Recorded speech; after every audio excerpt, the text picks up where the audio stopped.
Assalamualaikum warahmatullahi wabarakatuh. Hai.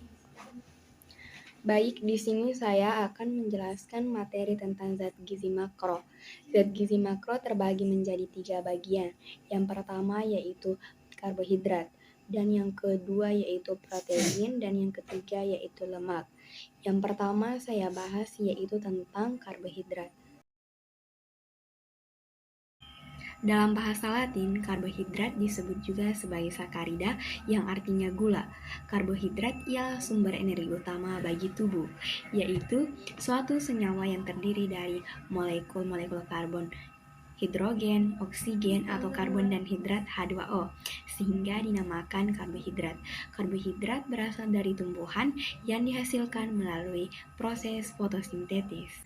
Jenis karbohidrat terbagi jadi dua, yaitu karbohidrat sederhana dan karbohidrat kompleks.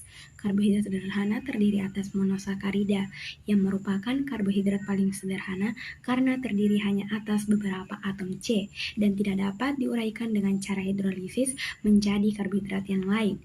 Dan yang kedua yaitu disakarida, karbohidrat yang terdiri atas dua jenis monosakarida dengan menghilangkan molekul airnya. Dan yang ketiga yaitu gula alkohol. Gula alkohol adalah suatu bentuk alkohol dari monosakarida. Dan yang keempat yaitu oligosakarida. Oligosakarida merupakan gulai rantai pendek yang dibentuk oleh galaktosa, glukosa, dan fruktosa. Dan yang kedua yaitu karbohidrat kompleks. Yang pertama, polisakarida, senyawa polimer yang terdiri dari ratusan bahkan ribuan molekul mengandung lebih dari 60.000 molekul monosakarida. Dan yang kedua yaitu polisakarida non-fatty atau serat. Ada dua golongan serat, yaitu yang tidak dapat larut dalam air dan dapat larut dalam air.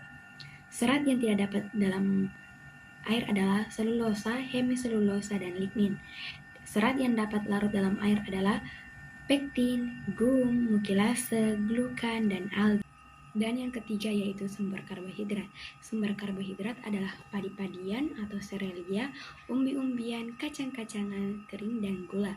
Sumber karbohidrat yang banyak dimakan sebagai bahan makan pokok di Indonesia adalah beras, jagung, ubi, singkong, talas, dan sagu. Hasil olahan bihun, mie, roti, biskuit, dan tepung-tepungan. Fungsi karbohidrat.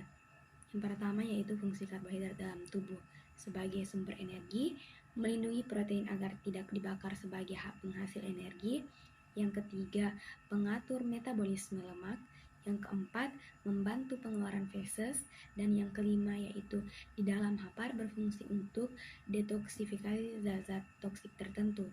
Dan yang kedua yaitu fungsi karbohidrat di dalam hidangan. Yang pertama sebagai pemberi rasa manis pada makanan. Dan yang kedua, memudahkan pemberian bentuk pada makanan. Kebutuhan karbohidrat pada umumnya. Asupan karbohidrat yang disarankan adalah 45% dari total kalori. Jika kebutuhan kalori kita sebesar 1.800 kilokalori, maka karbohidrat yang kita butuhkan adalah 800-900 kilokalori atau sekitar 200-225 gram. 1 gram karbohidrat menghasilkan 4 protein. Pada umumnya, orang dewasa dianjurkan mengonsumsi karbohidrat sekitar 300-400 gram per hari. Saat menjalani diet, asupan makanan karbohidrat dapat dikurangi hingga setengahnya menjadi sekitar 150-200 gram. Akibat kelebihan dan kekurangan karbohidrat. Akibat kekurangan yaitu yang pertama, kekurangan energi protein atau GAP. Penyakit ini pada dasarnya terjadi karena kekurangan energi dan protein disertai dengan susunan hidangan yang tidak seimbang. Dan yang kedua yaitu hipoglikemia. Penyebab hipoglikemia ini yaitu penggunaan suntikan insulin yang berlebihan. Yang kedua yaitu penggunaan alkohol, dan yang ketiga yaitu infeksi. Yang keempat kondisi bawaan, yang kelima yaitu gagal ginjal, dan yang keenam yaitu kekurangan hormon atau enzim. Kemudian yaitu kurangnya pasukan gula dalam tubuh. Dan selanjutnya efek dari obat-obatan yang diberikan penderita diabetes. Kemudian yaitu ciri-ciri penderita. Yang pertama yaitu tubuh berkeringat dingin, tubuhnya lemas, denyut nadi begitu cepat, mengalami kecemasan, dan selalu merasa lapar.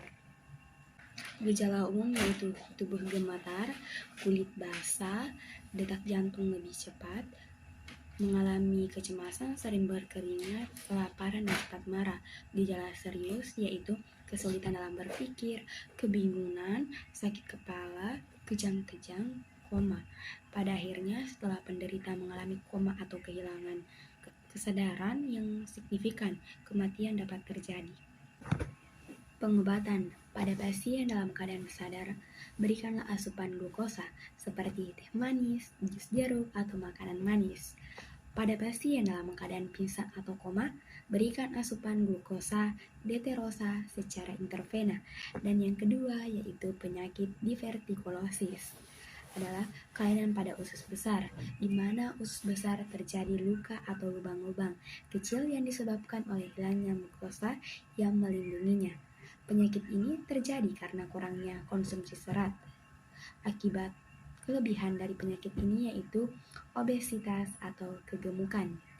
Obesitas atau kegemukan adalah penyakit kronis yang ditandai dengan tingginya kadar gula glukosa darah. Pankreas tidak mampu memproduksi insulin sesuai kebutuhan tubuh kita. Tanpa insulin, sel tubuh tidak dapat menyerap dengan mengolah glukosa menjadi energi. Ciri-ciri dari penyakit ini yaitu sering merasa haus, sering buang air kecil, terutama pada malam hari, sering merasa sangat lapar, turunnya berat badan tanpa sebab yang jelas, berkurangnya massa otot, terdapat keton dalam urin, lemas, pandangan kabur, luka sulit sembuh, sering mengalami infeksi pada gusi, kulit, vagina atau saluran kemih, dan penyakit yang kedua yaitu laktosa intoleransi. Masalah yang terjadi pada pencernaan yang terjadi ketika tubuh tidak dapat menerima laktosa, yaitu salah satu bentuk gula yang terdapat pada susu dan produk olahannya.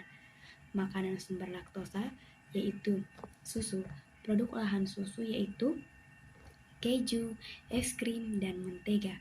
Dan yang kedua yaitu makanan lain seperti kue, biskuit, coklat, permen, bumbu salad, kentang goreng, siap saji, dan lain-lain.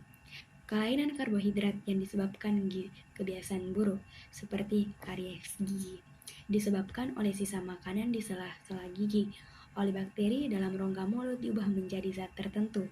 Dalam suasana asam, yang paling berpengaruh adalah sukrosa atau gula pasir. Itulah tadi penjelasan materi tentang karbohidrat.